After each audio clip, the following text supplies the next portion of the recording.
Hi, this is Dr. Rukmini Chaudhary and you are watching Dr. Rukmini's Health Update.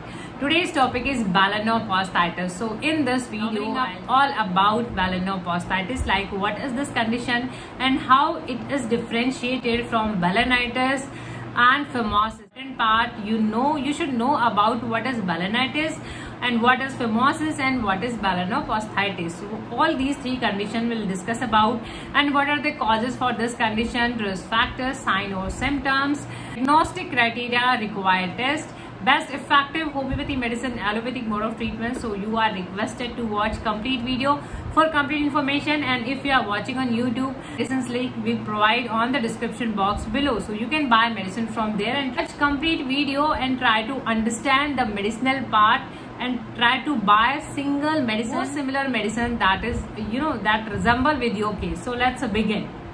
Condition. So before discussing about balanoposthitis, what is balanitis? See, there's a video by the name of balanitis already lately uploaded, so just watch that. You have some idea like this is balanitis and this is balanoposthitis. So balanitis is the inflammation of glands, that is pineal head. The balanoposthitis is inflammation of head glands as well as inflammation of that foreskin, that thin layer skin. So it is the inflammation of both the part, like foreskin as well as the glands. Then what is phimosis?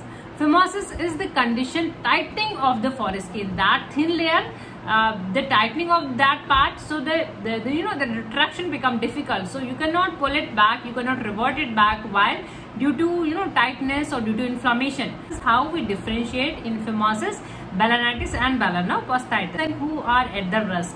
See,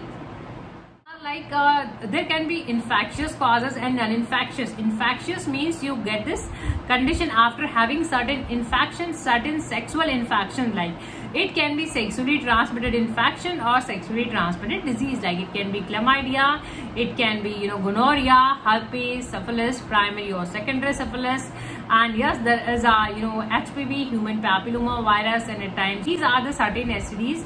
If you have all these, then yes, it can be as a symptom or as a sign, balanoposthitis. Now, non-infectious means you are not having any infection, but still you are having the part, the skin and the glands inflamed. Why?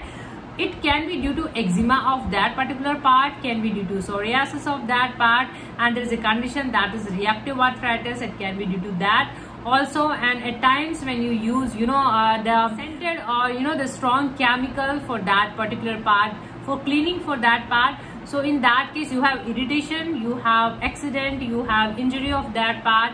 After that also you have this condition, thickening of that part, and that is called lichenification. Your daily activity contribute for this infection, like if you are going in a swimming pool and that is chlorinated water, so continuous contact of that chlorinated water also makes you at a higher risk. Times you can be allergic for that protection part if you are using something for the protection and that part is latex, and latex you can be allergic, so from that you can have this infection. Now sign or symptoms part. See, sign or symptoms completely depend on your cause of infection, like what is causing that particular infection in your case, what type of infection you have.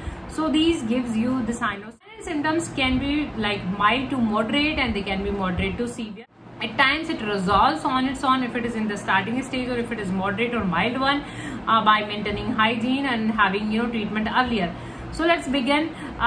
So you can have this redness of that particular part, swelling, inflammation, and the area is tender, painful to touch, and at times there is abnormal discharge and that part is shiny, and there is a discoloration and abnormal fetid discharge. You have smelly, offensive discharge. At times urination becomes difficult. You have dysuria, your painful urination. You have dyspareunia, painful intercourse activities. At times there is an excessive dryness over there. What are the tests required? How we diagnose this condition? See, normally it is a sign itself of an underlying cause. There are other disease underlying. This comes out just a sign. So we have to find out all underlying cause. So for that, your swab study can be done. The abnormal discharge, the study can be done for that abnormal discharge. Your blood tests are done, and physical examination by looking on that particular part, like whether it is a sign of inflammation, is there any abnormality. So for that, there's a physical examination, blood test, and there's smegma. In rarest cases, there is a biopsy. If your case is not responding with the treatment, and if you are having symptom on a recurrent basis, means you are having it. For that purpose, biopsy can be done. Now, treatment part. Treatment always depends on the cause and the type of infection and what symptom you are having, means on your symptom similarity. Like in allopathy, they give you antibacterial, anti-fungal, in corticosteroidal, cream for that. In homeopathy, we focus on your individual approach, like what is your case individually, and holistic, like what are symptom you are having. So we'll see, caladium is the medicine in homeopathy that is given when you have excessive dryness, and for all male infection or diabetic. Diabetes is one of the risk factors, because diabetes make you prone to have fungal infection, and fungal infection, yeast infection is the commonest type, the commonest factor. So for that you can use caladium. Caladium is a very good medicine, and all these medicines are oral form, for the oral purpose only, for the oral administration. So you just have 1 or 2 drops, and if you're watching on YouTube, I'll provide a link, all the medicines link on the description box below. But buy medicine according to your case and try to match medicine with your symptom. What is peculiar about your case? See, Cantharis, you must be knowing about Cantharis, that this is a homeopathy medicine in all UTI cases, urinary tract infection cases, almost specific medicine that treats all the type of UTI. Means you are having painful urination, having UTI, urinary tract infection, and there is a painful burning urination. So in that case, you can use Cantharis. Again, oral medicine, 1 or 2 drops, twice or thrice before meal, regularly, like 2-4, until the time you start feeling better. Rhododendron. Rhododendron is given in all male health organs inflammation, like it is given in the orchitis, given in the spermatocord infection, given in the testicle infection, inflammation. So this is a very good medicine, and this works wonder in even like balanoposthitis. So in that case, there is a excessive swelling of the foreskin. So it is like a bladder shaped structure. Skin is that much swollen up that it becomes difficult for you to even pass urine and to even retract the foreskin. So in that case, you can use rhododendron.